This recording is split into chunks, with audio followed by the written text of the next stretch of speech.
Good morning and welcome to Atlantic Television Network.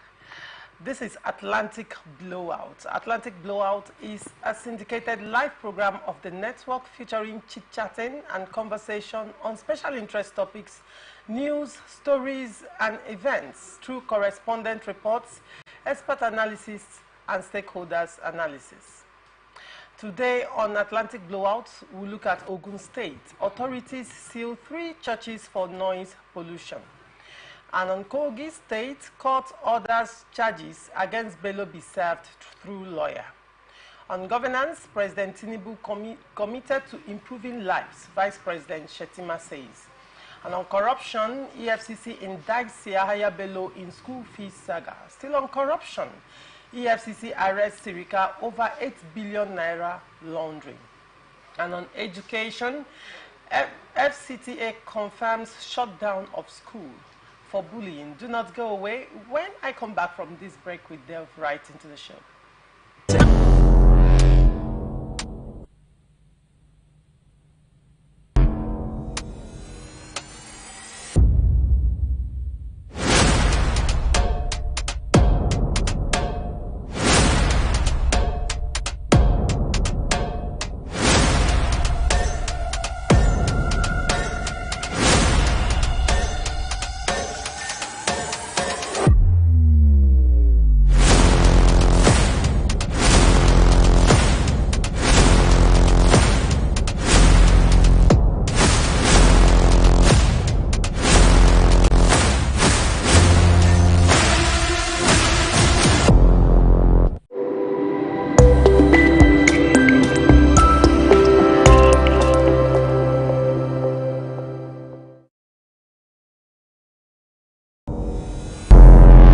Every day, our lives are changed by history. We are one people, all of us. Leaders, politics. Nobody's ambition is what's the blood. I have fought very firmly. Natural occurrence, war, and the world economy. I belong to everybody, and I belong to nobody. ATN covers it all on ATN Politics today.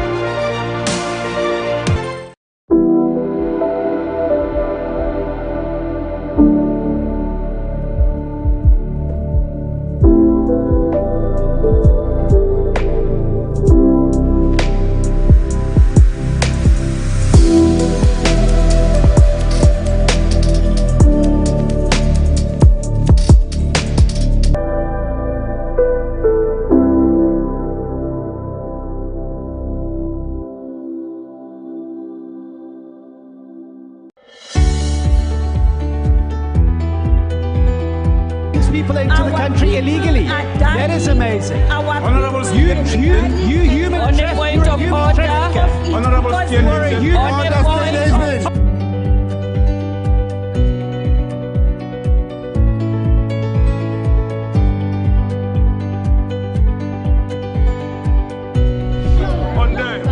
They are not picking our calls. They made up their minds. So no agreement with the EU, but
from the lines across the ocean to the land beyond the mountains, through the Sahara, we bring on-spot news, live analysis, expert discussions on trending stories in politics, business, socio-economy, sports, and documentaries.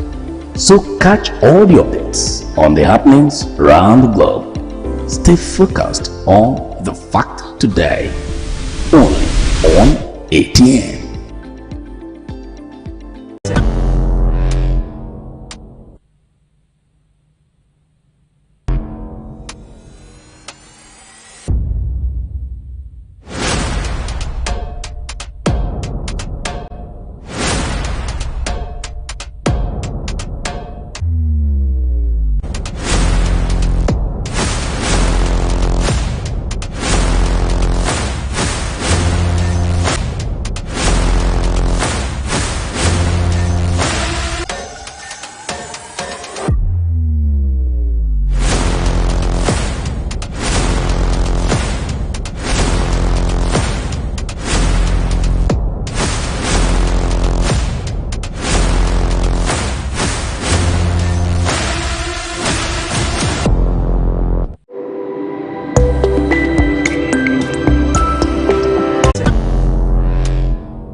Welcome back and thank you for staying with us. Today on Blowout, I have with me Barrister Ndamzi Ekulo, a legal practitioner and socio-political analyst. Good morning, Barrister Ndamzi. It's a pleasure to have you. And I also have with me Victor Nsiebe, a socio-political analyst. Good morning, Victor Nsiebe. Thanks for having me. All right. And on to the story. The Ogun State government has sealed 3 religious centers in Abeokuta, Ogun State capital, for contravening the state laws on noise pollution and defying government order on the pollution. The 3 sealed churches include Christ Apostolic Church, Fountain of Faith District Headquarters, Bogumi Itedo Alafia Community, Bode Olude, Ambassador of Truth Assembly International, Olorunshenye Avenue, Ijeun Titun, and Salvation Ministries, Kufaruji Olubi Drive, Adigbe GRA, all in Abeokuta. While sealing the churches, the Senior Special Assistant to the Governor on Environmental Compliance and Enforcement, Farouk Akintude, said all 3 churches were sealed after several warnings and dialogue with them to stop the noise pollution emanating from their worship centers, and it proved abortive. Let me start with you, Victor Nsiebe. What do you think about this move by the state government, Ogun State government, to seal 3 churches for noise pollution? Yeah, it's a very good move by the government sealing the churches or the worship centers, because let's bring it down to Port Harcourt here. Okay. The way these churches, they display or they make noise when praising God or when worshiping or when in session, you start asking yourself, is it that God, they need to shout down? They need to shout down God or shout the angels to come down like God don't hear them. The noise these people, they make, my dear, it will give you a sleepless night. There have been issues of people going to even meet them to say, please. They will pray you down. They will call you the devil. You understand? They will call you the devil. They will start telling you how you don't want, or I don't even, how you are a sinner, you're the devil, you're this, you're that. So to me, it's a very good move. Lagos have started it. I'm even waiting for River State to even start theirs because it's needed. You go from point to point, you see a building, just one building, you're seeing like 4 or 5 worship centers.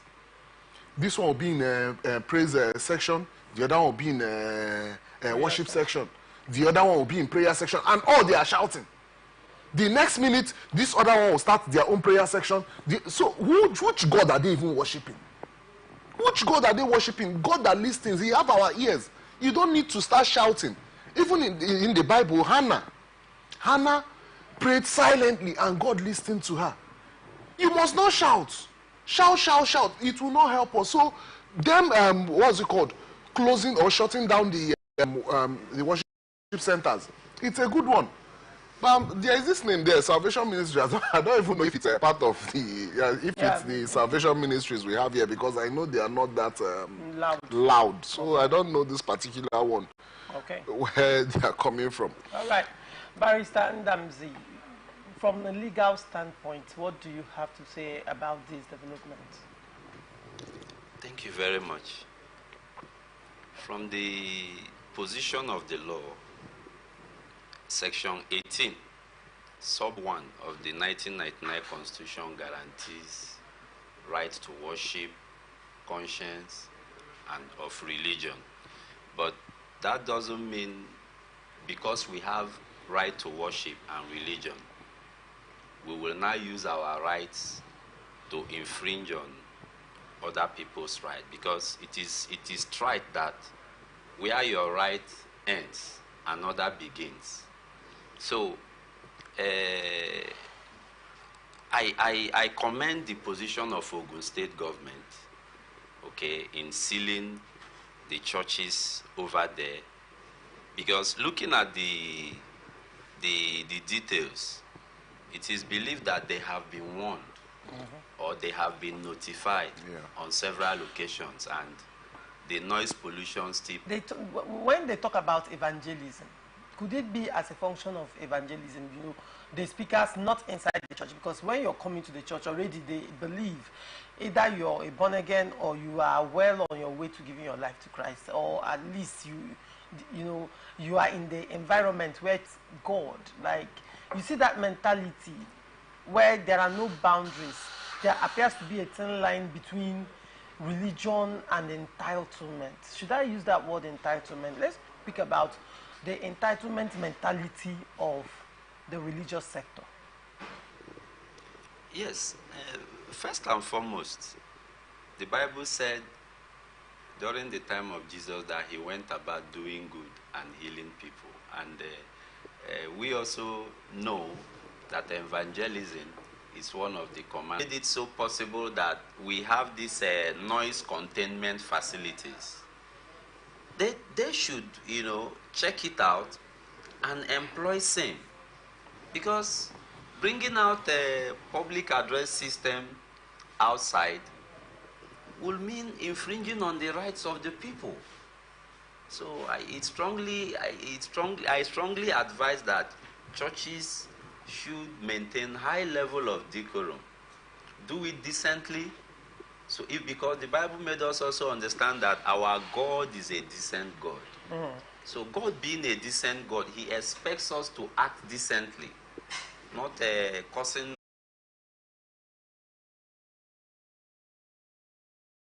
You bring your money, pay your tithe, and the rest of them. What is Christianity? What is Christianity? If you go outside the shores of Nigeria, they own Christianity. It came from that end. You see people very quiet in church, in mosque. They do their thing without noise. But here you want to shout down the next one. You want to bring down the next person, saying your own God is higher than the other person's own. But you the still government do? The government is still. Apart from stealing the noisy churches, I'm looking at the proliferation. Can it be curbed? It cannot be controlled. It cannot be controlled. Because one, they see these businesses, sorry, let me use the word businesses. They see these businesses as their source for votes. You mean politicians? Yes. So there is nothing that can be done about it. Okay. During the elections, you see them going from one end, from one church to another. And you now tell them that they should shut down the churches, or they should all bring down, they should, like, how would I put it, now call them or assemble them to be one. It's not possible now. Okay. Because your doctrine is different from mine. At that point, the court is duty bound to order another means of service, either through your lawyer, or the court can ask the prosecutor to serve you on your gate or through the print media, as the case may be. It's just simply a situation where a defendant made himself unavailable or incommunicado at that point. So the court can order the prosecutor to serve it through another means. That is simply what substituted service means, and what Justice Witte ordered is simply in line with the position of the law. There is no lots of cockroaches in his cupboard. So I will advise Yaya to step out and face the law and clear his name. All right. Mr. Victor Sebe, what is your take? Which of them? The Yaya Bello issue. Yahaya Bello, the white lion. Now the white chicken. That's the nickname now, that he's a white chicken. Yahaya should come out. If at all he's in Nigeria, he should come out and face the AFCC.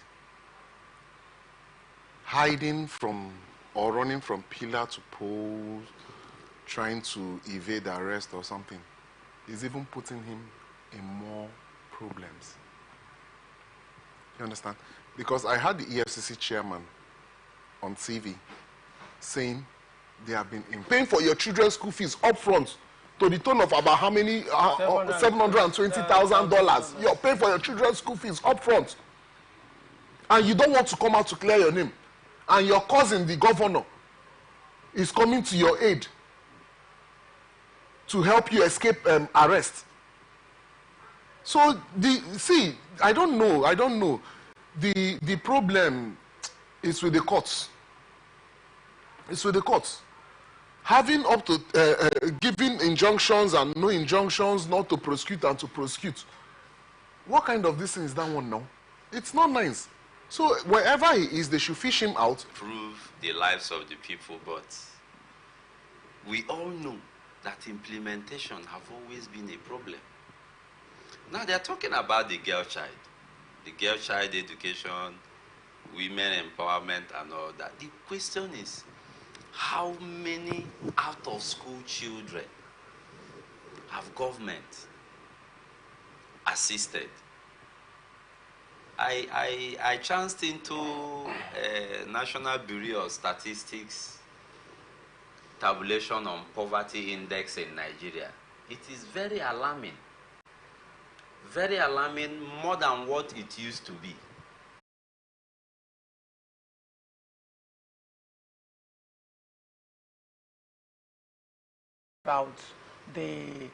Talked about the education sector supporting the girl child and women, and he spoke in line with education and educating the girl child.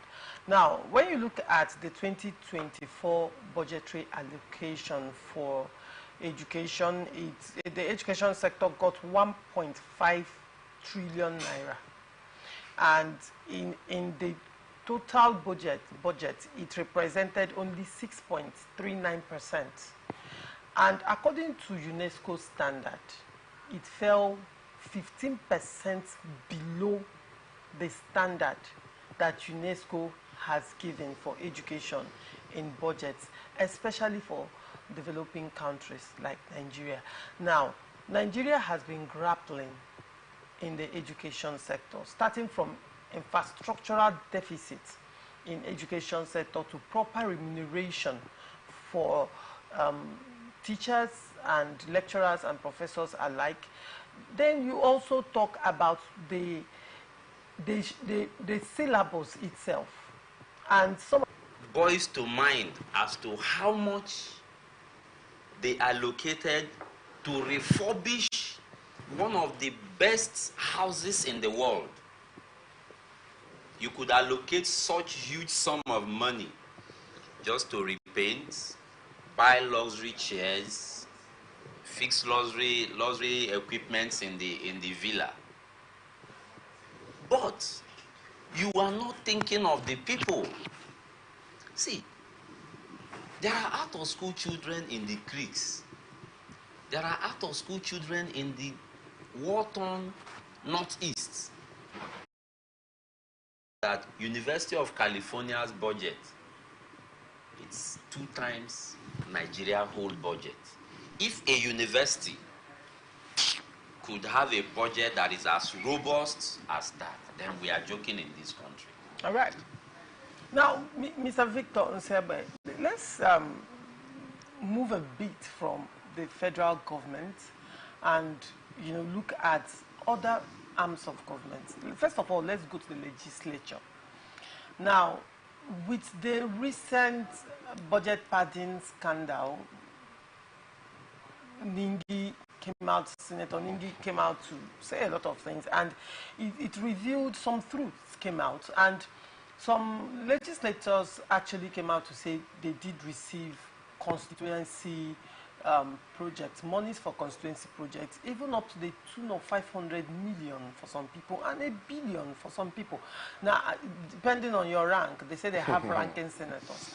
So some ranking senators got higher and some got lower, depending on your rank. Now, the question would be, what are these senators doing with the constituency projects? Because the truth is this, these people are seated there on the mandate of the masses. And then there are allocations. There are so many projects that can be done within the community or the constituency they come out from and they represent. So you would wonder, what are the legislators doing with the constituency project? That's number one. Now, I am not delving into the state because the state have state-owned schools. But let's look at the local governments. Even the local governments, they have allocations from the federal coffers. And they are also enjoying the increased FAC allocation as well. The question is, what are these local government chairmen doing with the increased FAC allocation?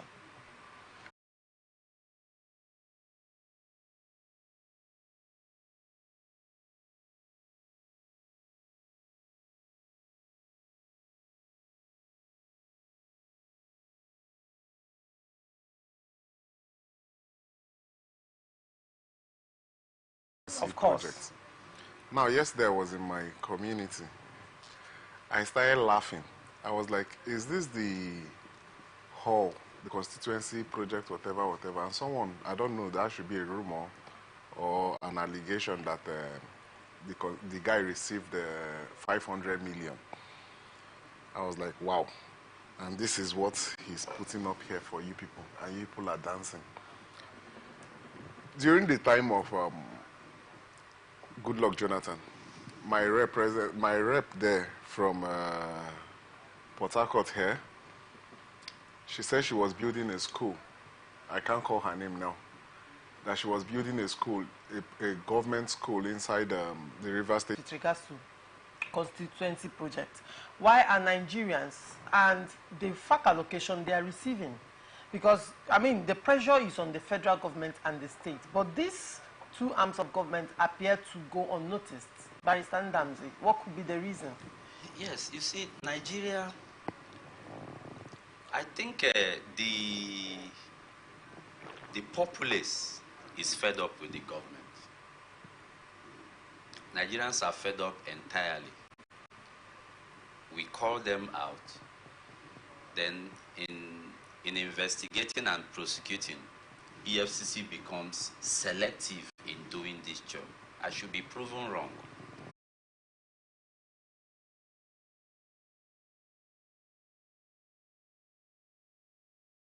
Acting. Look at what the local government chairmen do with our money. It's pathetical. It's very pathetic and shameful. And you see youths out there hailing them, running around their convoy. Your money. The money belongs to all of us. The difference is just that we permitted you to hold the money in trust for us. It is our money. So I find it very disturbing how our security agencies, see, even the police, if you read through the Police Act, the police have the power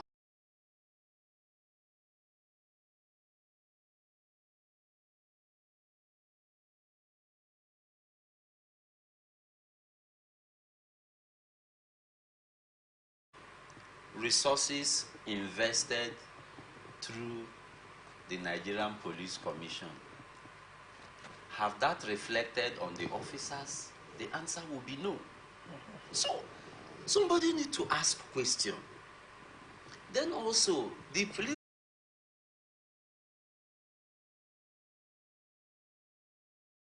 authorities should act. We should also encourage them. These are men who have staked their life to making sure that law and order is in the society. So I would also charge the government to investigate the leadership of the police commission. All the severance packages that they have rolled out for the police force, are they actually getting to the beneficiaries?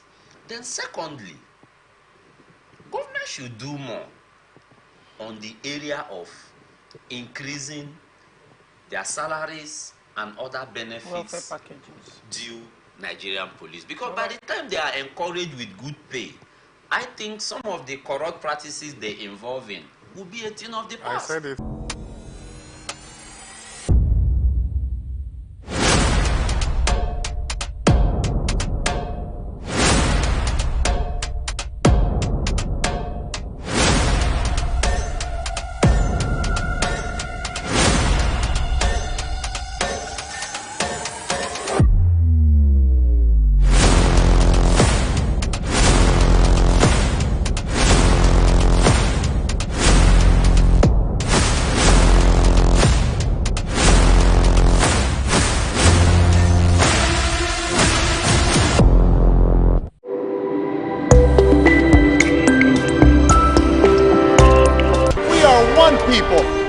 Leaders, politics, nobody's ambition is what the blood. I have fought very firmly. natural occurrence, war, and the world economy. I belong to everybody. People into the country illegally. That is amazing. You human trafficker. You're a human trafficker.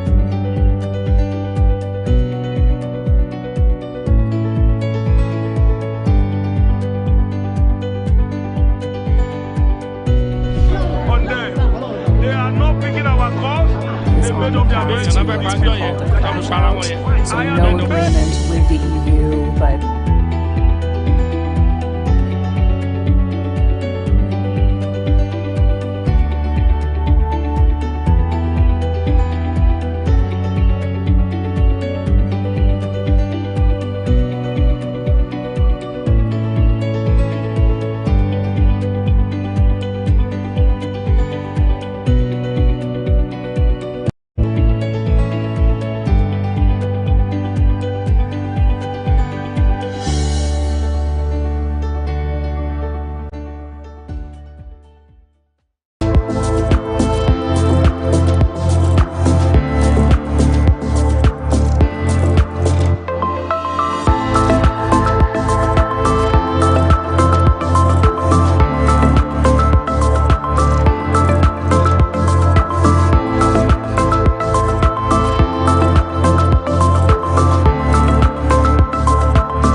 for staying with us. The Economic and Financial Crimes Commission, EFCC, said the embattled former governor of Kogi State, Yahaya Bello, allegedly withdrew $720,000 from the government account to pay school fees. According to the EFCC boss, Ola Olukoyede, Bello wired the money to a bureau de change operator to pay his child's school fees in advance. The revelation came after the anti-graft agency declared the fugitive ex-governor wanted. Let me start with you, Mr. Victor. What do you make of this? Buzu is a thief. You can't call someone who is not indicted. Sorry, yet. that was you why can't I use said. that language. Okay. Obuye Buzu. That means something good in my language, though. Oh God, I don't even know what to say when it comes to this Yahaya Bello's issue. Paying school fees. From this thing there, you see that it's a child, not children. $720,000. That means we're talking about this. Barrister Ndamzi. Yes, that conduct shows how, these governors in particular steal our monies with impunity. They don't care what happened to the people they govern. They don't care at all. They steal our... How much is that school fees that will make Yahaya withdraw the tune of $720,000 United States dollars from the government from the government purse? Even though that child schools in Harvard, what is the fee in Harvard? For a number of years, the child will graduate. So you see, they find every means to steal, ranging from contract awards. They have cronies, they have people they do this thing with. As they award the contract, ordinarily, contracts should follow procedures according to the Establishment Act. But you see them empowers EFCC not only to prosecute or investigate new crimes. EFCC is empowered to investigate in retrogression crimes, financial crimes that were done in the past.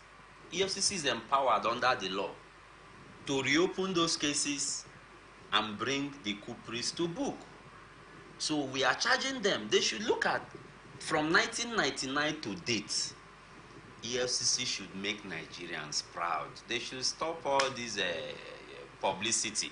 Why are they telling us? For example, why are they for his or her generation to come? In a name for the generation to come. Public service should be about doing the right part, doing the right thing. Imagine if I am appointed a commissioner tomorrow and my son sees on the TV that daddy have been arrested for stealing. That sends wrong signal to the next generation. Why do we think we have lots of internet scammers today in the country? Because they have lost hope. They have lost hope. I had opportunity to interview some guys who indulge in internet scam and all that. So I was given that brief. I met them, even though they were on the run. I met the fire and all that. So you see, it is just shameful and embarrassing what these people do. During elections, you see them assuring Nigerians, giving us bogus false hopes, and at the end of the day, they end up stealing away that thing ordinarily they should have used to fix the country. Monies allocated so far. If they can judiciously use it, believe me, this country, UK and all the rest will be pursuing us. We have all it takes to fix this country. So Hadi Shirika, EFCC should grill him more and make him face prosecution. And if he is found wanting in any way, let the courts be bold to do justice to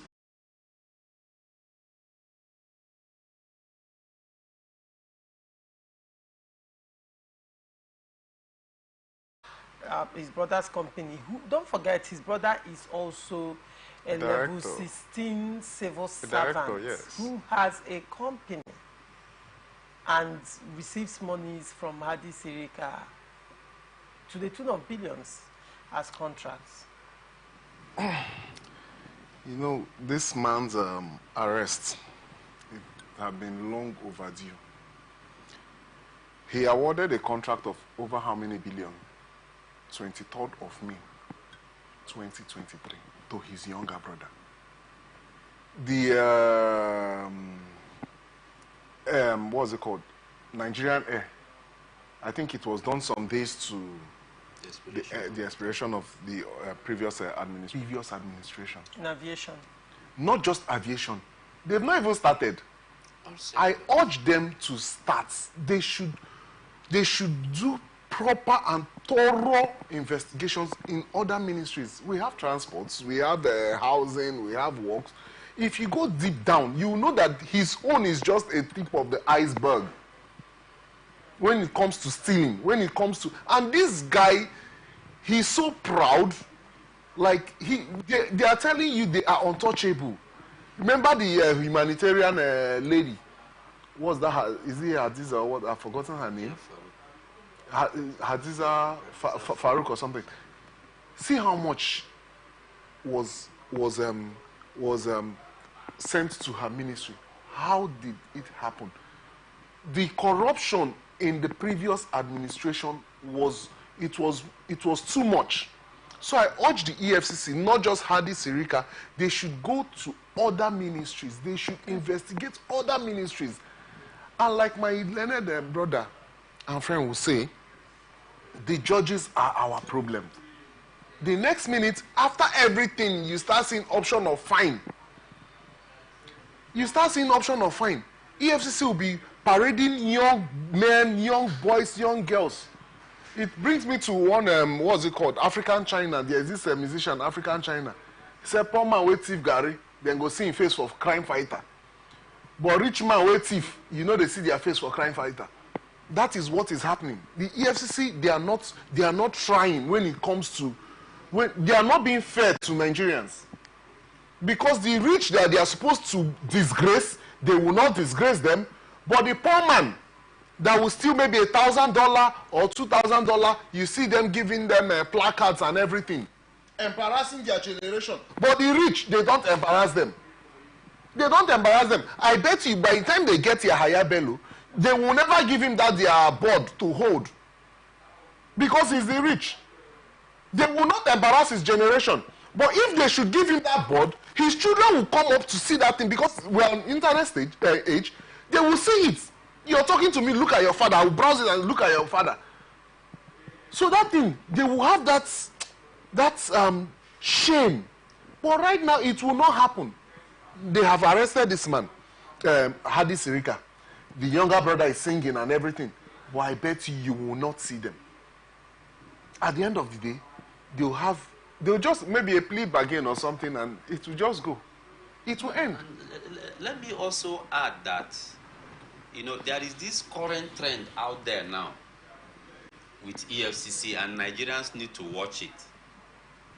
Whenever they catch this young man over internet fraud, suspected internet fraud, they coerce them into accepting plea bargain. They go to court, plead guilty, and they become ex-convicts.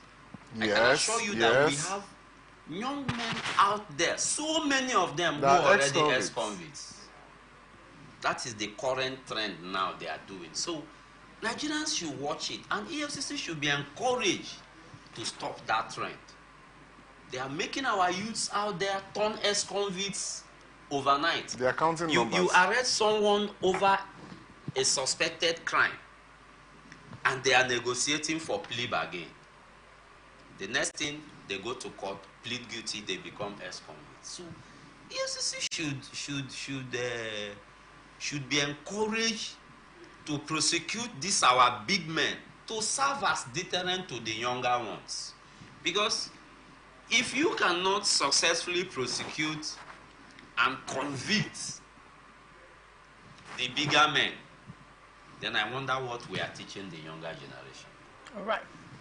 The Federal Capital Territory Administration has confirmed the shutdown of Lead British International School in Warimpa, Abuja, following widespread outrage over viral videos showing students being bullied within the school premises.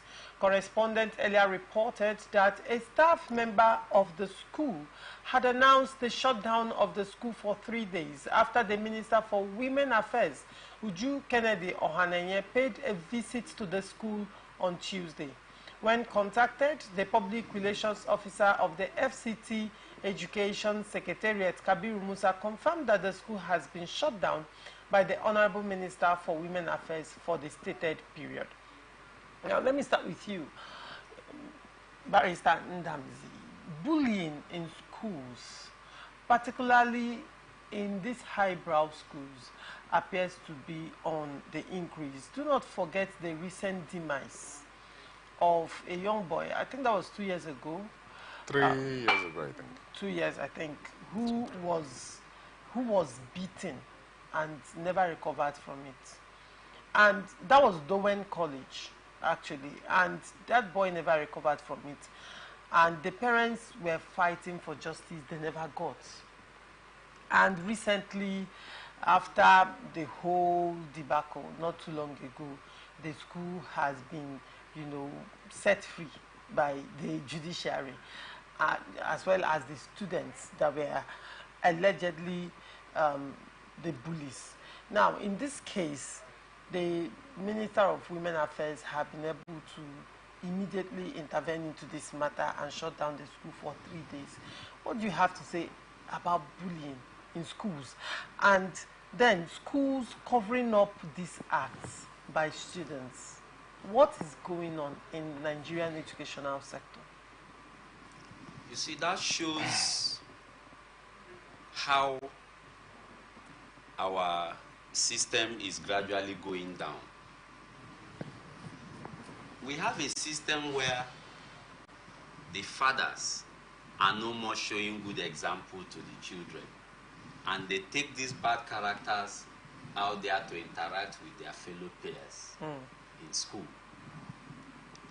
These children are beginning to have this mindset that, nothing will happen. Do you know who my father is? Do you know who my dad is? It happened in a school I happened to be the chairman of the board. Okay? A child, during an exam, stood up and was copying publicly. So the teacher stepped out of the class when that happened. So when the teacher walked back into the classroom, she saw the child copying. She had to discipline this child. Do you know what this child did? The child ran down to the father and told the father different lies that the teacher stopped her from writing exam. Do you know what this father did? The man came to the school and was shouting, threatening her. So when they called me, I got down there. I said, "Hello, mister, what could be the problem?" So I took him into the office. We sat. He said the teacher bullied the daughter out of exam. I asked him, I said, "Sir, there are over 42 pupils in that class writing same exam. I think the teacher will single out your daughter and bully her out of the exam." So we had to go to the class. We took first-hand information from pupils in the class, and the story became otherwise. So what am I trying to say? Most of these children are already having this mindset that they can do anything and walk away with it. That is as a result of what they have seen the leaders are doing. that they will commit an offense and they will walk out. Then secondly, bullying, it's not only a physical abuse. It is also offensive to the bullied, because that could amount to abuse of human rights. Okay. You don't have right to bully another. And if the school authorities could decipher such a child that bullies another, such child should either be expelled or suspended for a whole term to serve as a good example to other students who may want to indulge in such a... All right, I understand that. Mr. Victor, very quickly, because we have less than a minute, actually. Oh. Yes. You know, the airlights are the problem.